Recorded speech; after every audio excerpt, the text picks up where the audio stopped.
I got arrested for being hot. Is that the reason why?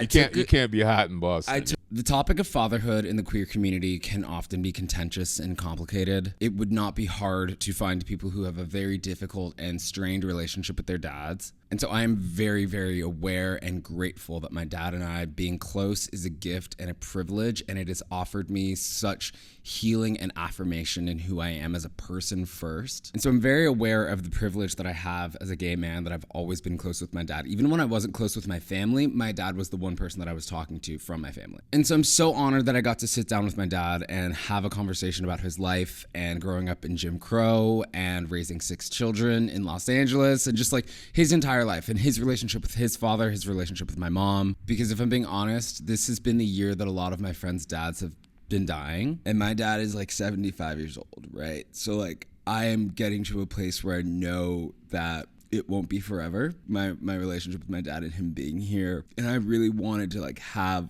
this conversation. For me, I just wanted to like have it. And when I was asking him to do this, I was like, hey, he was a little uncomfortable because my dad's like not a very public person. He's very, very like private and stoic. And you hear more about this in the interview, why. But when we were talking about it, I was like, hey, it's actually like not for us. Everything that I do on the internet is not for my own pleasure. It's about being able to say, hey, this is for other people to see. I want other fathers of queer children to say like, that guy did it. That guy's fucking cool. That guy is like a cop. He's stoic. He's like this cool man. And like he raised his gay son to feel safe. And his gay son loves him. And there was one question that I forgot to ask him while I was interviewing him. So I called him last night, 9:15 on a Saturday night. And I was like, hey, you got to answer this question. I forgot one question that I would like to ask you right now. It's kind of heavy, but we got it. What is one thing you would tell my children if you don't get to meet them?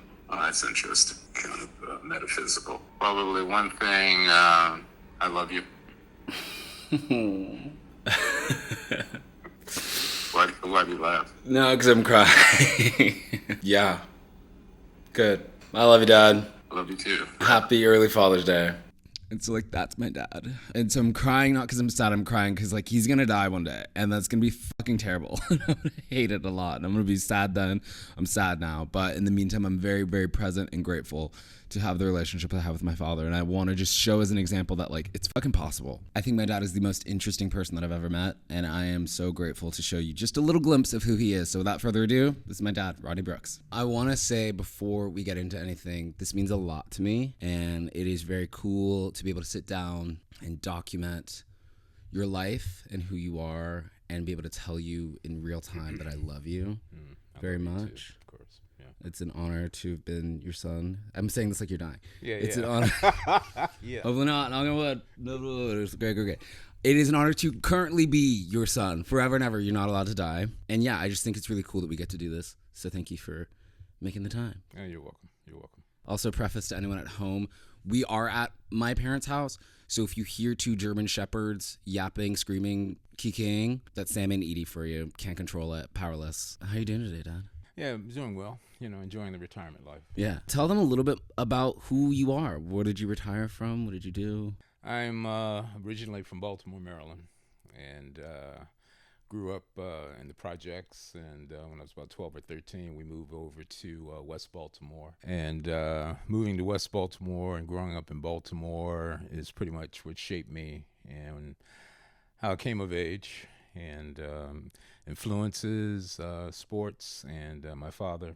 My father was a 40-year career military man, United My States namesake. Army. Yeah, the original Horace, and yeah, so he influenced my career choices. It's been a very eclectic path. Who I am is a believer in Jesus Christ. That's my foundation. That's my identity. I'm a husband and a father. So, speaking of Baltimore, what was that like? So, just as a little like, not even just a preface, there go the dogs.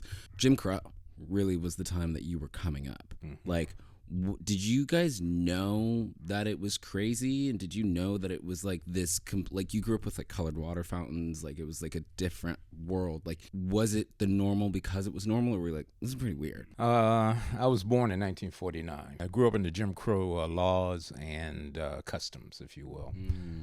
And Jim Crow stayed in place until I was about 15 years old. Oh my God. Yeah. So for us, it was the norm. It was a frustrating norm. We knew it was wrong. Okay. For example, watch TV. There was a show called Miss Nancy's Romper Room. Okay. And one of the sponsors of Romper Room was an amusement park called Glen Echo, which is on the outskirts of Baltimore. So everybody wanted to go to Glen Echo because everybody watched, Romper Room. And when we wanted to go out there, we found out that we couldn't get in because we were Negro. Another example, downtown Baltimore, there was a 5 and dime store down there called Kresge's, and they had a fountain in the back of the store. And I remember one day I just wanted to, have, a Coke and a cheeseburger. Like a normal person. Yeah.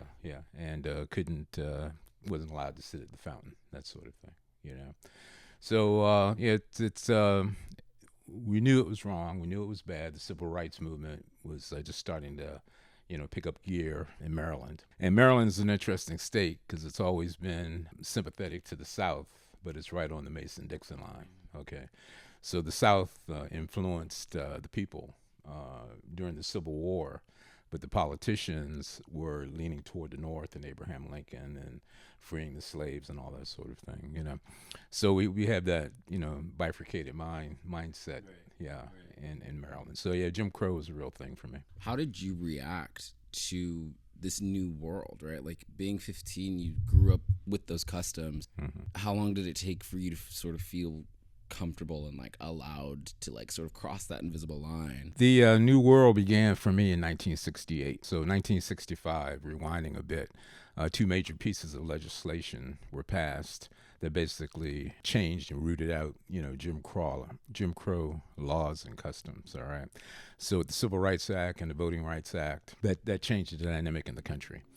So by 1968, I was no longer referring to myself as Negro, but I was comfortable with the term black. And that was because it was about that time James Brown put out a song, I'm black and I'm proud.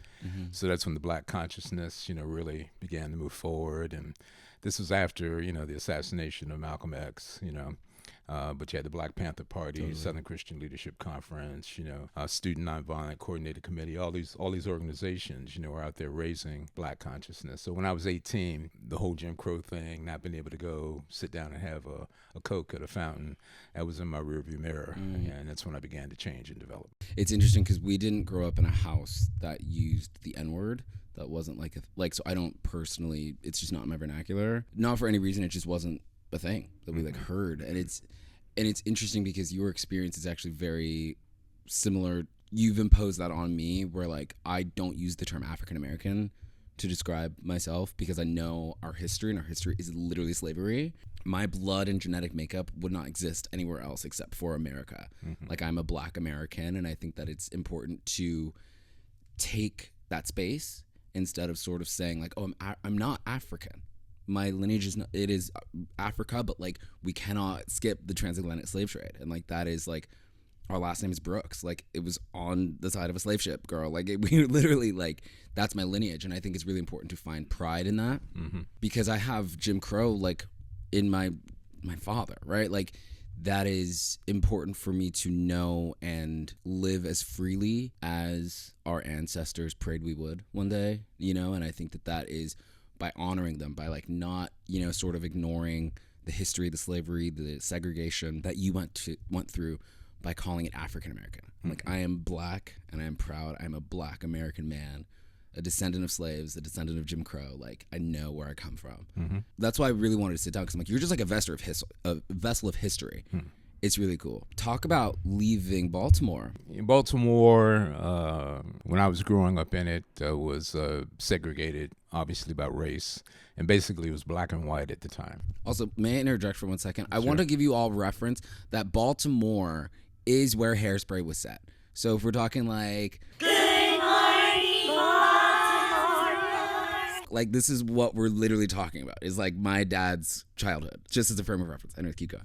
And based on the Hairspray reference, There was a teen dance show in Baltimore called the Buddy Dean Show. All right. Its competition was American Bandstand with Dick Clark up in Philadelphia. So the Buddy Dean Show had all white teenage dancers, but every other Friday was Negro Day. Are we freaking out? That's crazy. Yeah. Every other Friday was Negro Day. Yeah. Corny Collins. Yeah. So that's where the idea came from. Wow. Yeah. You should have gotten a story by credit. They wrote this film about your life, Dad. I wasn't the only one for Can we sure. sue John Waters? There's money here. There's money here. That's all I'm going to say. I'll pass. I won't. Okay.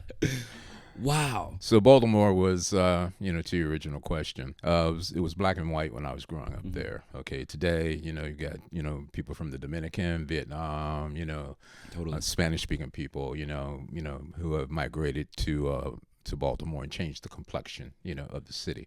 Baltimore has some really, really, really nice sections in it, But then there are other sections that are just like, if people are familiar with the show, The Wire, it's like that. Okay, so where I grew up, it was West Baltimore, so that's where The Wire was set. So West Baltimore and East Baltimore, predominantly black when I was growing up, and North Baltimore and South Baltimore were white. Baltimore's always been a blue-collar city. Maryland is one of the original 13 colonies, so everybody from, George Washington to Frederick Douglass, all the way through our history, at some time or another has come through Baltimore. So when you go to Baltimore, it's like history everywhere. It's like being in Philadelphia, a city like that. Right. It's like history everywhere. So I grew up on the west side of Baltimore, and the neighborhood I grew up in was particularly violent. And the reason why it was violent was because primarily of drugs. The drug of choice was heroin. Oh, I was gonna say crack. Wow. No, it's heroin back in the day. Interesting, because heroin makes people sleepy. I did not think they were gonna be fighting. Well, it's the money. Yeah. Okay. Yeah. It's not the user; it's the dealer. It's like when you punch somebody in a dream and you can't. It's not the user; it's the dealer. The dealer. Wow. And a lot of violence on my block. I remember one summer, 7 kids, meaning, teenagers, were killed in one summer, for a variety of reasons, So that's the world I grew up in. The way I survived it was I played in a band. And the tough guys, knew that I played in the band. And, we let them into a rehearsal one night, and they dug it, And they had what kind of music were you guys playing? We were playing everything, we were playing Otis Redding, the Stack sound. And then when Hendrix came out, we switched over. We played Hendrix. And we were a working band, so, you had to know a variety of... Were you drumming or playing bass? I was playing the drums. Drummer my whole life. Yeah. So Thursday, Friday, and Saturday, we're a working band. We're loading up the cars, the bad guys, are watching us, So it was like, hands off, right. It's a form of privilege, I think, to be artistic. It serves as this shield that I experienced growing up here, because we are in the hood, by the way. We used to be the hood. It's not as much these days, but I totally experienced that of being visibly different, and it's almost disarming in a way, but it also serves as this point where you're you look at me different, but you don't look at them different, and that can be jarring in and of itself to be the recipient of this mercy in a way. I don't know if you related to that. No, it's not mercy. It's a level of acceptance. It's acceptance, because I wasn't a gangster, but I had the acceptance of the gangsters, right. So I could go anywhere I wanted, pretty much, in the neighborhood in Baltimore, and not have any grief or drama. Thank God. Wouldn't be here today if that hadn't happened. Yeah, because it's, it wasn't easy, for some people, You literally survived trauma, dude. This is crazy. It's really just back to back to back. And I want to know, what of Baltimore have you kept with you? Because you've lived in California for 50 years now? Yeah, I moved here in 1973. And it's 2025, so 50 years. Yeah, 48 years. How much do you still feel that in you, and what do you admire about growing up in Baltimore versus what have you been thank God I'm not there anymore? Yeah, I think Baltimore's a blue-collar town, and by that I mean it's right on the water. It's like the Chesapeake Bay and the Severn River and all that, it runs up into Baltimore. So back in the day, the ships would come in and unload spices in downtown Baltimore. All right. So, the sailors, the working class, manual labor is not uncommon to Baltimore. Working hard is not uncommon to Baltimore, So that's a part of who I am. That's part of my makeup. We could not get this man to retire. 15 years ago, I think. I was in high school. It was 2020, yeah. Okay. And then he retires for like an hour, maybe. And he was like, actually, I'm going to get another job. And goes back to work. And we're like, Dad, you like don't have to do this, but it's just always been in your spirit, and it's like there's 6 of us, 6 kids, all of us like work, but I'm glad you're like retired now. Also, you're not going to resonate with this. He's a Capricorn, so Capricorns work. That's like their whole thing. So Capricorn from Baltimore, grew up in Jim Crow. I'm surprised you're even sitting down right now. Because I finally learned how to enjoy retirement. It took about 10 years. Yeah. What do you enjoy about it? Now? Mm-hmm. Oh, I just put a bird feeder in the backyard. So it's fun. I put the bird feeder up, about an hour after I put it up, the birds show up. And then I look up, to see what type of bird I'm looking at, Yeah. And the birds they've got different ways of approaching the feeder, so I'm watching their habits, So I'm enjoying that part of finally reaching retirement. Stamping his passport as well. Yeah. Let's talk about where you've been in the last, not even 2 years, like last year and a half. Where have you been? Last year and a half, the last major trip was to the Eastern Caribbean. So like Turks and Caicos, Puerto Rico, Virgin Islands, Nassau, and the Bahamas. Before that, cruise around Japan. So we hit all the major cities, Tokyo, Yokohama, Nagasaki, Hiroshima, Osaka, Kyoto. Then we crossed over into South Korea and visited Busan, South Korea. You got it. More. Oh yeah. We've my wife and I, we've been out and about, and it's been fun to go to places that you read about. My wife's bucket list was to go to Egypt and Alaska, so we went to Egypt and saw the pyramids. And while we were in Egypt, we crossed the border, went into Jordan. And then the second time we went to Israel was with our church, half missions work, half visiting biblical sites and all that sort of thing. And then, London, Paris, Rome, Athens, Greece, Istanbul, Turkey, Philippines, Mexico a few times, Yeah, so we're going to Italy this summer. So it's just nice to be able to, get out and see, places that I've read about. And it's really cool because this sounds like we're rich, right? And we were not growing up. And like this man worked so hard to provide for 6 kids. My mom handled the finances to be able to send us to private schools with financial aid and credit card debt, and like really worked so hard to get us out of the hood, and have always been like self-second type of people. Like you guys never really indulged in yourselves. Like he got a new car for the first time ever in his 70s, and I was really excited. I was like, please do it. Like you have deserved to enjoy some of the fruits of like this Baltimore Capricorn experience. Like you've always been blue collar but it was never self-seeking and self-serving. It was always to progress all of us, and now we are all successful. And so I'm really glad that you guys are able to have this experience and like enjoy it, because you deserve it. Hey, thank you. We live in South Central Los Angeles, so Watts is like right across the street. So if you're from LA, the old Will Rogers Park, that's that's the neighborhood, that we live in. The hood. Yeah. And the way we got here is that I was in the ministry full time 45 years ago. And I still teach an adult Sunday school class, but 45 years ago, full-time ministry. And the house that we're in now was a house church. And we would have services here twice a week. And then using my GI Bill, I bought this house. We wanted to be a part of the fabric in South Central. We wanted to basically take a stand against what we saw in the media, because at the time there was gang warfare. One of our neighbors got shot and killed. One of the friends of one of our daughters got shot and killed in front of our house. So we were here, during the 80s and the 90s when gang warfare was prevalent. So yeah, we've been here, for quite a bit, of LA's history. And the point, that I'm leaning toward is that we were here to make a statement. And the statement was that, a black family, could stay united, a husband and a wife. My parents divorced when I was 5. So, I've been anti-divorce, for a long time, And did mom and dad, did they even divorce, or did they just should have? Yeah, they did. Okay, yeah. Yeah. So both of you. Yeah. So both of us are the products of families where the husband and wife divorced, So we took the vows, for better, for worse, et cetera, we meant it. And living in South Central, we wanted to make that statement. And then we wanted to show, our kids, we didn't want to shelter them from the world. I'm from Baltimore. My wife's from the South Bronx. So we didn't want to shelter you guys. New York, it's in my blood. Yeah. But in the same vein, we wanted you to grow and flourish academically, athletically, spiritually, etc. And I think that goal was attained. So we're part of the fabric here. So being a part of the fabric, I'm not in any hurry to leave. And it's also been really cool, I think, as someone who lived here and then moved away and like now lives as an adult in a different neighborhood. Like, it's cool to see that there was an impact of our family being here. Like, this neighborhood looks very different than it did when I was younger. And a huge part of that, bearing the lead here, we were on a reality TV show, you guys.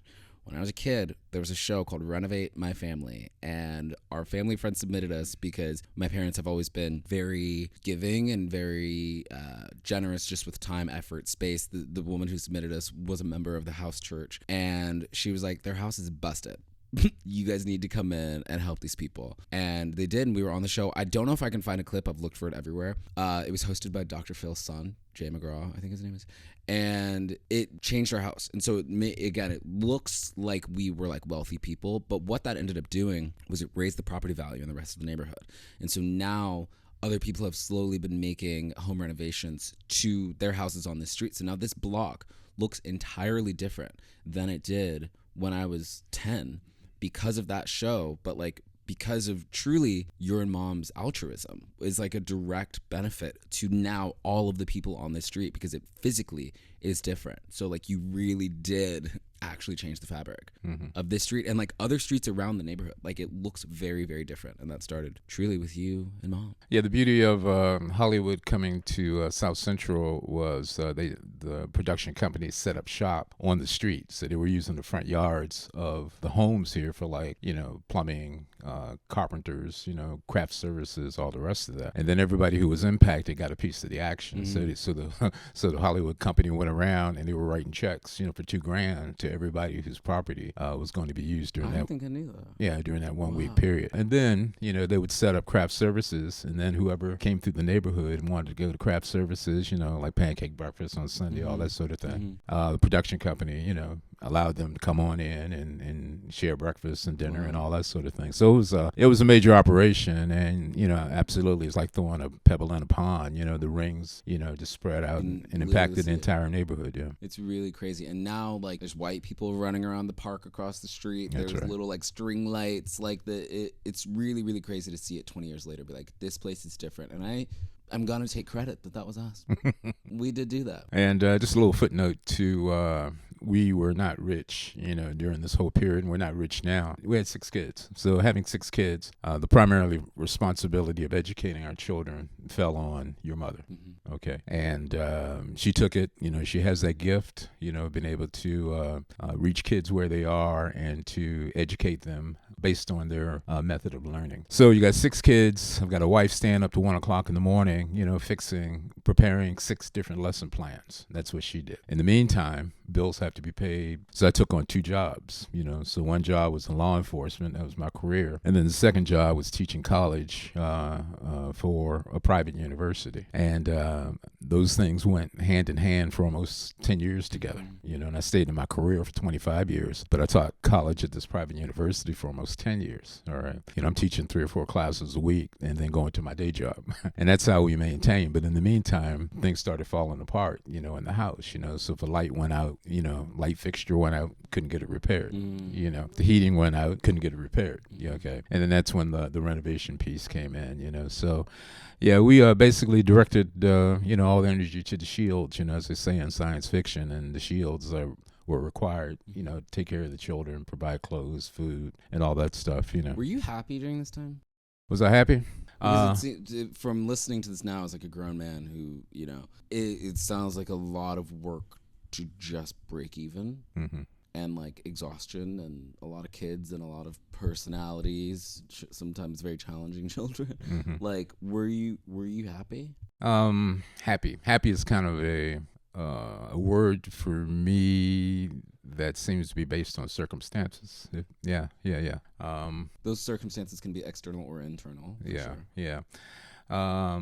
Happy. That's Never hard. stumped him before. Yeah. Never stumped him. Yeah, The question was, were you happy? Because Yeah. I've suddenly forgotten English.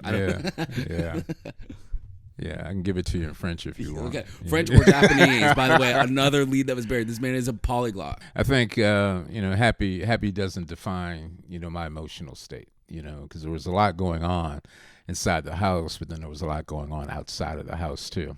And I had my job, the church we were in, had some challenging moments, And we've talked about this, you guys. Yeah. So I was facing a lot of challenges as a man going through it.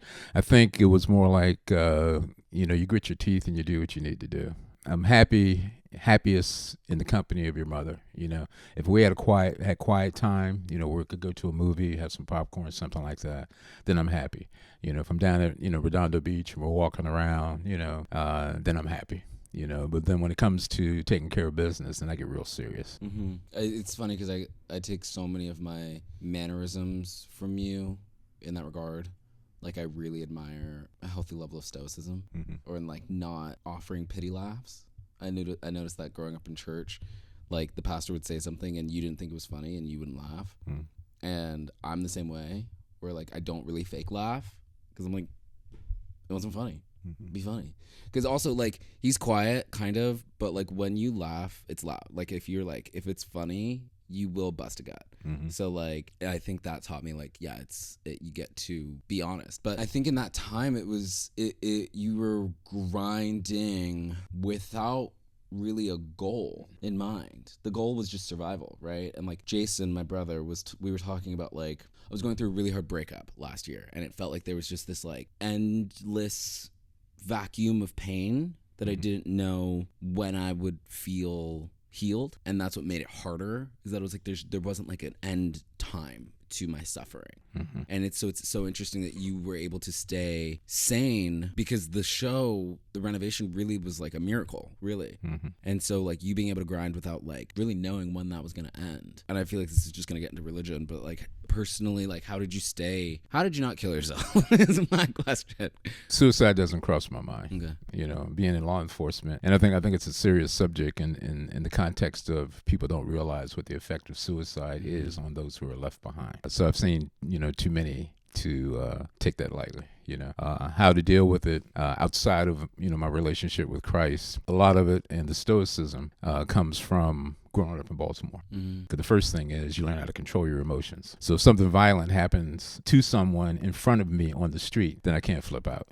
For example, I'm standing on the corner. I was talking to a guy named Junior one day. His enemy came up from behind me, and I didn't know he was there. But then this shadow flies over my head, and it was Junior's enemy, jumping over me to get to him. And the fight was on, and, Junior took a pretty good thumping, but you can't, go running down the street because everybody's watching, it's that kind of thing, So it's just little things like that happen along the way, that taught me control your emotions, no matter what unfolds in front of you. And then, going to college and, getting a education at they call it historically black college university now. When I went to school, it was a black college, and that was Morgan State University in Baltimore. So going there, getting involved in Army ROTC, that gave me discipline. Kind of like following in my father's steps, as a soldier, going through the military, coming out of the military, going to grad school, things like that. So I learned how to control my emotions, and then once I got married, I'd already had a plethora of experience behind me. I got married when I was 30, so there was a lot, behind me that built my character. I have so many questions, because vulnerability being a liability, in that time,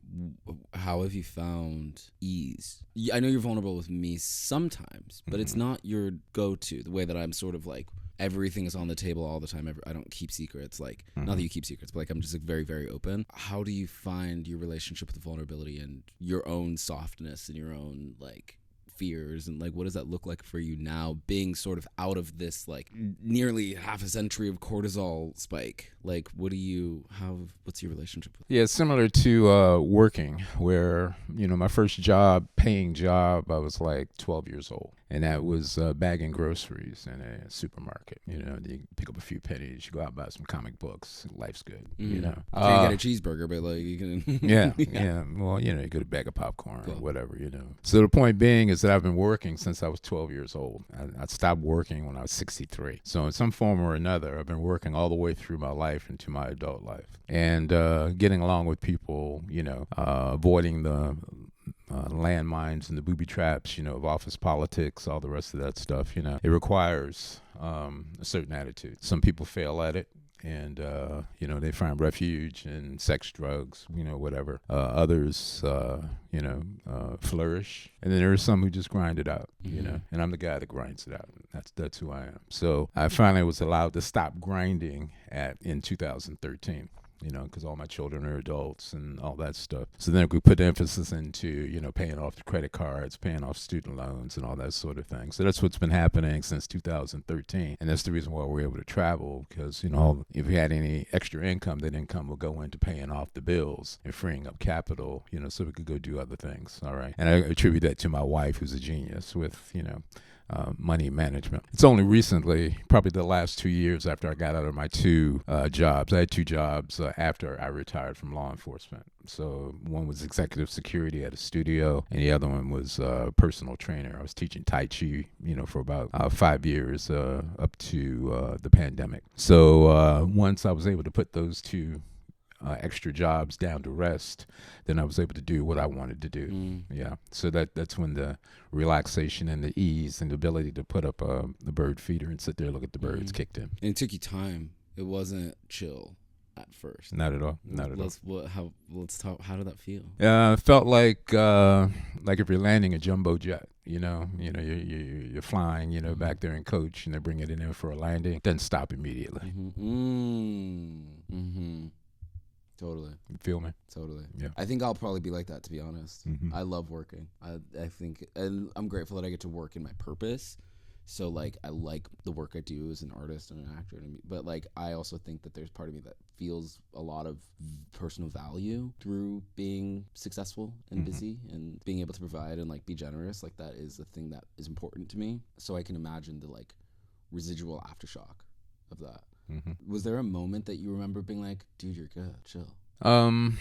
I've lived a life where if an opportunity presents itself, then I step through that door. Okay. It's like I always kind of envied people who said, I want to be an artist, when they're 7 years old, and they knew they wanted to be an artist, And they stuck with that goal, until they were able to achieve it. For me, it was, if I saw something was interesting, then I would do it. It's like when I was in the military, I saw these 250-foot towers down at Fort Benning, Georgia, and that's where they train paratroopers, So that's why I want to be a paratrooper. So that's a door that I went through. Later on, when I was working on my master's degree, the only reason why I got into television and film production is because one of my roommates left a catalog. We were in the Army together. He left a catalog on a living room table for Loyola Marymount. And I opened up the catalog, and there was a picture of a fellow sitting behind one of the big old-time, television cameras. I said, I'd like to do that, So moved to L.A. and did whatever it took, to get accepted to Loyola and, got a job later on working in Metro Media Television and all that, So I've got a very eclectic background, very eclectic past. Again, like this is why I wanted to talk to you, because everything you say is so dense and it makes my brain spiral, and I have 30 questions. But the first one I want to get into is more just like a bit of gratitude to you, because you just said something of, I envied people who knew they were an artist very young and pursued that, and that was me. It's you, right? Yeah. And so I'm so grateful that you fostered that in me, because there's so many people who could be jealous of their kid and jealous of like the obviousness that like I was a singer, I was a performer, like that was a thing, and they never discouraged ever me pursuing this with like everything I had, to the point where they were like, you want to go to college? Like, okay. And mind you, like my siblings, Columbia, Harvard, Brown, Barnard, like masters. Like I come from a very, very Ivy scholastically accomplished family. And so for my parents to like not at all put that on me to sort of rinse and repeat this experience, but you guys were like affirming of me, like pursuing music and doing songwriting classes and like really like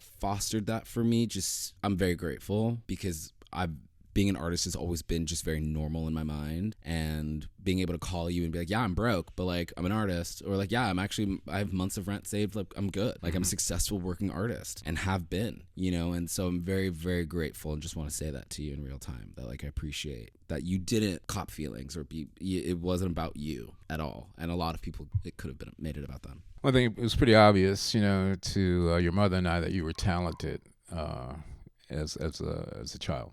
Okay, so it was about, you know, well, what can we do, you know, to nourish that talent that was obviously there, like the time, you know, you sung the song. Can I pause the dog for 1 second? Sure. Okay, and I have to pee anyways. I'll be right back. We're back. You were in the middle of telling me how talented I am. Can't skip that. Yeah, I can't skip that. Yeah, just real quick story. You know, your mother and I recognized early on, you know, that you had talent. The opportunity to nourish it or nurture it, you know, would be to put you out and let you explore different ways to perform. And there was one time where you were singing a song called Some Girls. Some girls take hours to paint every perfect nail. Once on this island, you know. Beautiful song. And when you sung it, you know, it was like a room full of adults, you know, primarily ladies. And I just watched the emotion. It was like a wave, you know, it just kind of like hit them, you know, and they were like holding on to every word and basically listening and seeing themselves in the song, you know. The command you had, you know, just struck me. So. Dad, hey, thank you, Dad. No, it was always very safe to explore and like show you guys new songs, be like, I just wrote this, like what do you think, blah, blah, blah, and just like be like a wild little artist. And like both of them were artists, like he's kind of underplaying like writing, and just like your mom was an actor, like it was a space that I could really sort of like find myself in, and to now it's just great. I want to ask you a quick question, because you talked about your parents divorcing and also your dad being military. I'm interested in, you sort of emulated a path of a man that wasn't super present for you. Curious, like some people would like reject and be like, I want to be nothing like him. I hate him. He left us. But you know, like that's a pretty normal reaction. Why do you think you followed that path? I emulated him because I admired him. And you know, I was there when he would like have fights with my mother, you know, so I remember lamps flying through the air and all that kind of stuff. And I think it was a part of me that felt sorry for him.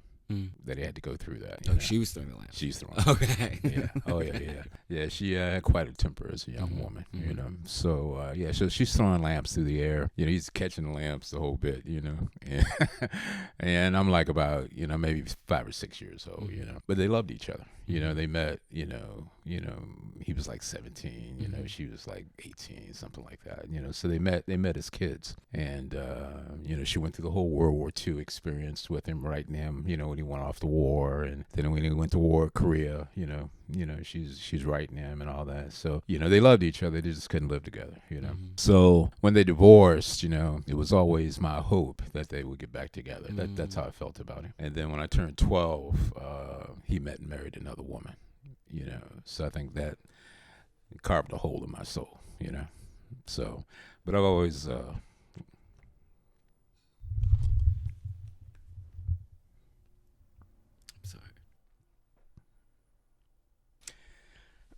yeah, I've always loved and admired him, you know, and that's why you're hers. Yeah. You know, it makes me sad because it's like, you know, I can just imagine you being this like awkward kid, you know, just like wanting your dad around and like feeling that like wound, you know. It's like, it's so important for, and obviously like I love and admire women who raise children as single mothers, but like as someone who grew up with like a strong relationship with my father, I'm very, very grateful.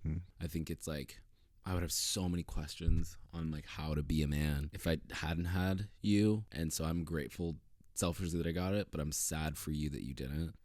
in that way, and you've done such a, and it's interesting because I think like you weren't someone where it's like, I've never seen my dad cry. Like, no, I've seen you cry. I've seen you laugh. I've seen you scream. I've seen you be a full holistic person, right? But I think that you're really an anomaly in that space to sort of grow up without that example and still not. I heard someone say like you didn't bleed on someone who didn't wound you, and that's really like admirable and very, very like. I'm very grateful because this is not the typical experience of someone who has like daddy issues, you know, who then becomes a father. Do you think raising boys or girls impacted your father? Like, you have 4 girls, 2 boys, but your first was a boy and your last was a boy. Like, do you think that like the gender makeup of your children impacted your fathering style? I think not really. I was raised as an only child. So I wanted a large family. Your mother and I discussed that. Before Jason was born.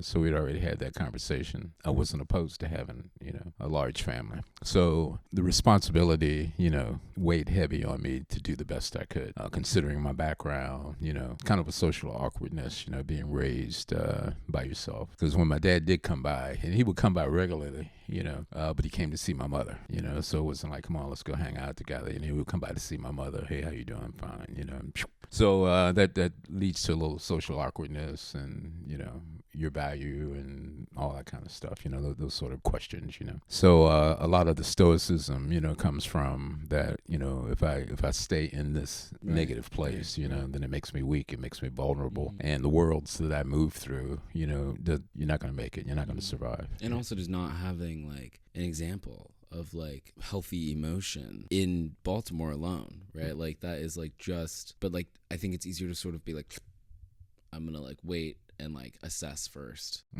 and then if it's safe I can unzip. Yeah, it's about protecting the self, and I'm still that way to this day. It's like I like solitude. I'm my own best company. I have a wife and children, and I'm good to go. I have friends, but I have more acquaintances than I have friends. And how life is. You make friends, and then you wind up, they're the ones that hurt you and leave wounds. The wounds close, but they're still, open inside. It's still there. So I don't like the pain that goes with that. Sometimes you bite the bullet and you take the pain. And other times, if I can avoid that, I will. My best company is books, so I have friends like, Cyrano de Bergerac and Don Quixote and the Three Musketeers, guys like that I can depend on. It's a world I feel comfortable in. Yeah. And that's kind of what I was saying. Like, I grew up in a world where like art was really important. They're like, you guys can't see, but like literally all around me right now is like physical media. It's books, photos, like art, like it's just, we were always kind of consuming things and like talking about it. We grew up in a home where like intellect was fun. Like it was like important to be smart and to be able to like converse and engage and like debate, and like that was like a thing that I'm really, really grateful for now. I have found that I really appreciate having the range of like, I'm an extrovert's extrovert. I love being outside. I love talking to people, but like knowing how to spend time with myself is a really important thing. Knowing what I like and knowing what I like want to experience, I think, is also just been just a lesson that I've learned from you. I want to know what's something about you that I don't know. Something about me that you do not know. That I reflect too much on what things that have occurred in the past that I can't change. Thoughts will, come through, and I haven't thought about that in a long time. And it's rarely something, affirmative that comes through. It's always something, that where I may have, hurt someone, either deliberately or unintentionally. And it's something I just can't, go back and change. Yeah. And I've finally gotten to the place where I accept that I can't change it, and then I just pray for the person or persons, that were impacted, that they're still not carrying that around with them. You have PTSD, I think you have PTSD sometimes from like what you grew up with and what you then went into, and then what you like, all of it. You've lived you should not be here. You should not be here. Like, we didn't even talk about the military and like the survivor's guilt that you experience and like just all of the stuff. And so I just want to give you grace and understanding that like you're a miracle, truly. And like, you've suffered so much that like, you don't owe anyone that pain anymore. You've been through enough of it. And like, I just want you to really examine your relationship with the word happiness, you know, and like, because you deserve so deeply to be happy. Because screw everybody. Like, you put in your time. Yeah. I think I'm happy now. Good. Yeah, I'm happy now. I'm happy, you know, that I can walk into one of two rooms, you know, in our house, and the rooms have what I want in them. I love being surrounded by books, you know. I love being able to turn on TV and watch a film. I love being able to get lost in a film, you know, and those are things that are meaningful to me. I like being able to get up in the morning and get up in the morning, you know, I'm a cancer survivor, as you know, and that's a whole different, you know, set of drama, you know, when you have to look at your mortality, you know, in the face. Yeah. And by God's grace, I've been cancer free since 2020. However, you come out of an experience like that, as you probably heard before, knowing what has value and what doesn't. You know, so I've changed, and if you ask me what makes me happy today, then I can tell you that. If you ask me if I was happy, you know, 43 years ago, I was grinding. You know, I was grinding. I love you. What is something you don't know about me? What is something that you tell me? I don't know. Like, do you have a question about like? Okay, dude, that's different. What does my life look like in a way that you haven't seen or don't know? What's important to me about you is self-control and discipline. You know, so have you attained that? Yes, I was a really impulsive, very emotional, very angry child, and it was always like, think before you speak. Control yourself. Like, that was like a lot of the like narrative that I got. I think truly like embracing your stoicism as I've gotten older has been huge for me. And I also, like, we talked about this, I got an astrology reading, you guys, and like learning that like there's some stuff that's just like, my parents are very conservative Christian people. We have talked about this a ton. I'm like an expansive Christian with an asterisk, still don't know, like, I don't know. My theory, my belief is that like God being omnipotent and all powerful means that the earth and moon and stars have residual magic. I think God is that powerful. And so looking at the ways in which being a Sagittarius has affected me, and knowing that being free and impulsive and fiery and all, that's just who I've always been. That is that like impulsive child, that like kid who's creative, that kid who's emotional, like the kid who just wants to do what he wants to do. That's always who I've been. And so really embracing that has actually allowed me to rest in it, because I don't think I'm overcompensating trying to figure out what it is. I'm like, oh, like, yeah, you're a sober Sagittarius, alcoholic, queer person. Like, it's gonna look different than like the other 7 people in your family who are none of those things. Like, it's just gonna be different. But when I was able to actually accept and forgive myself, it offered me this like rest in my skin. And now I don't feel like I have to push to like prove or make others comfortable or make people that I'm uncomfortable with comfortable to me. I'm able to be like, I don't like everybody. Not everyone likes me. I think when I was young and homeschooled, I was so concerned with wanting to be loved. And I think knowing how loved I am now means I'm like, I got enough of it. I got people, I got lovers, I got family, I'm good. And that has really allowed me to really sit in my skin and like really like not need to push as hard as I did. And I appreciate that, because that's the main thing, you know, for me as your dad, to know that you attain maturity. And I had a front row seat, you know, from everything from your birth and your shoulder getting broken by the doctor to I still think that's why I have prominent clavicles. Yeah. It's because they got broken. And everything in between, you know. And, you know, we don't have to rehash, you know, all the details, you know, but, you know, there's been some drama out there, you know, like in Boston and all that kind of stuff, you know. They know. They know. Yeah, I'm sure they do, you know. And if not, I got arrested. I got arrested for being hot. Is that the reason why? You can't be hot in Boston. I took a shower and I thought a towel was enough clothes. And my temperature was hot and I walked around in a towel. I still don't think I did anything wrong. My dad was the one I called when I attempted in the past, and when I was really suffering with alcoholism and struggling with sobriety. Not sober at all, actively drinking. He's who I called. And he's the one who pulled up to my house, and we went out to a diner on Wilshire and Western and like sat with my dad after like trying to kill myself, you know? So like, it's just been, our relationship means so much to me because I think, and we talked about this before we did this, that like, I think it's very important for queer Black men to be able to say, hey, I have a very good relationship with my dad. My dad is one of my favorite people. We're friends, you know, like I know you.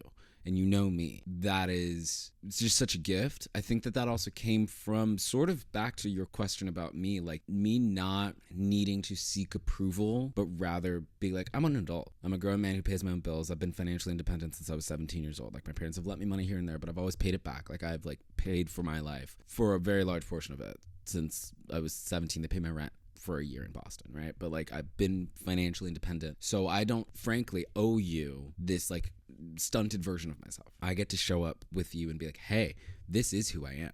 This is my boyfriend. Hey, this is what I'm doing with my life. Like that freedom actually, and being the alcoholic sort of like table shaker that I was, has actually afforded us so much authenticity in a way that I think is also indicative of your ability to listen to truth and listen to people and understand humanity. Because there are so many people who would just be like, no, that's not what I want for my child. You're cut off. You're out. They never kicked me out for being gay. They never like, that wasn't it. They kicked me out because I was a bad kid, because I was an alcoholic getting arrested. And so I think it's important to be able to say like, it's possible. You know, sometimes there are people who are like, oh, like Black men like won't ever be vulnerable, or like this is why people leave the church, yada yada. And I think it's a gift to be able to just talk to my dad, because I love you and I'm such a fan of you. And there's hours and hours and hours and hours of stuff that we didn't even scratch the surface on, because he's such a rich and like deeply lived person, and I really admire that from you, and it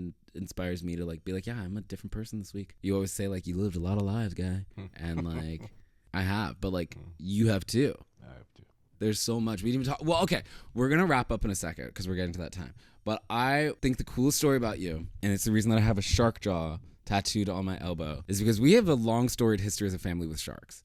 Can you tell them the story about Monterey and swimming at night? That was in Monterey, right? No, it's Santa Monica. That was Santa Monica? That was Santa Monica. I didn't know that was here. You talking about when I got bumped by the shark? Yeah. I had a buddy who grew up in Hawaii. We would go snorkeling together and all that stuff, you know, off California coast. And he was the kind of guy who could see like a crab in murky water and catch the crab and put it in a bag, you know, that kind of thing. So one day we were out at Santa Monica right by the pier, and we saw this rock, you know, out in the middle of the ocean. What time is it? It's about 4:30. Okay, sun hadn't set. No, not sunset yet. Yeah, so basically feeding time. You know. But, you know, we were around the ocean, loving the ocean, young guys, you know. So, okay, well, let's swim out to the rock. So the rock is like anything else in the distance. You know, it's further away than you think it is. Than you think it is. Yeah. But I was a strong swimmer, scuba diver, all that stuff. He was a strong swimmer, a kid out of Hawaii. So we hit the water, and we started heading toward the rock. And the further out we got, the darker it got, you know. So the sun is like going down, you know, indicating that this thing is a little bit further out here than we thought. So the strength is still there. We're good, you know, ocean swimmers, you know. But it, you know, common sense kicked in and said, okay, it's going to be dark out here in a second, you know. So, you know, maybe we ought to turn around and head back. So just as that thought crossed our minds, you know, that's when the shark came in, you know, and bumped me.